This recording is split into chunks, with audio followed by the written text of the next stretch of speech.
What up, guys? What up, guys? What's up, everybody? Sama guy. Hey, begin up.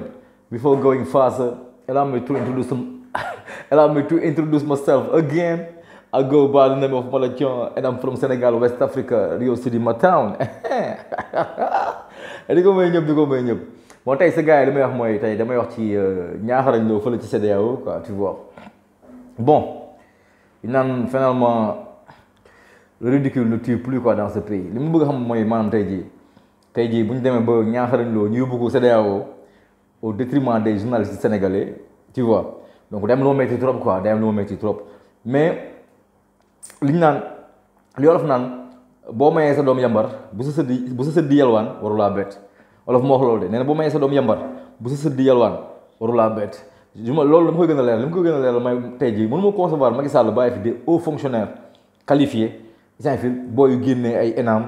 jàng def diplomatie xam lu bëri si comment si administration ñu bàyyi fi ñooñu noonu jël yóbbu koo xamante tey jii moom ay poussin la xam moom lay élevé ñu jël ko ñu yóbbu ko ne moom représenté CEDEAO. Donc loolu rek li mën a am médiocrité boobu dem foofu noonu mooy wàccaat ba si mission yi bu ñu koy attribué et que ñu attribué ko à nos valeureux journalistes non du leen ko jox ñu jox ko benn ñaaxarañ loo xam ne tey jii maanaam tey jii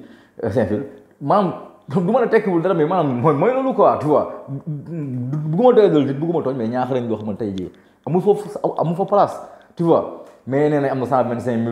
000 followers yu koy topp si snap bi bu demee day snap idiot kilee mu ne communication solaatul dara bu ñuy graffiti sax communication mën na si jàll quoi tu vois mais mooy li ma la wax rek boo mayee sa doom moom ab yambar sa sët bu yalwaan wu laa bett fekk koo xam ne tey jii pank moo koy bàyyee ci parti ay man loolu laa gëm Macky Sall day am juróom-ñaari mandat ruube moo ko may lu mu am yëpp nga jël ko bàyyi fonctionnaire yi fi ne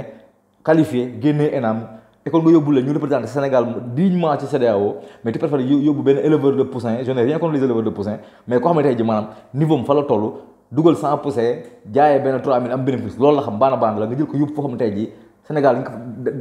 image du Sénégal ngay ternir en quelque sorte donc kooku noonu ëllëg tamit mooy bu jëlee ab snapper koo xam ne tey jii bu doon enquête de moralité warul dem ndax moo snap sixième di ko wane koo xam ne tey jii amul benn crédibilité ci affaire morale ñu yóbbu kooku noonu donc mooy loolu noonu tu vois au détriment des journalistes nag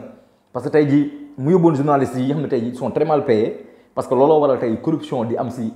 journalisme parce que nit tamit foo xam ne da nga fay dem ñooñu ils sont mal payés corruption ñooñu dañuy vulnérable bu ñu doon fay lu ko jar ils ne sont pas corrompus et kon nga jël si journalistes yoo xam ne sonn nañ trop les journalistes sénégalais yóbbu sax 5 mission CEDEAO ñoom tuuti xaalis déedéet ab sénateur ngay yóbbu parce que ab dof nga yóbbu foofu noonu donc affaire dof rek lay mën a def tu vois donc man je suis écœuré quoi su ma gisee affaire yooyu noonu quoi vraiment Sénégal daal ma xamuñu fu ñu jëm quoi tu vois bu ñu demee bàyyi Ahmed Aïdara di laaj Sénégal maam góor di laaj Tëngéej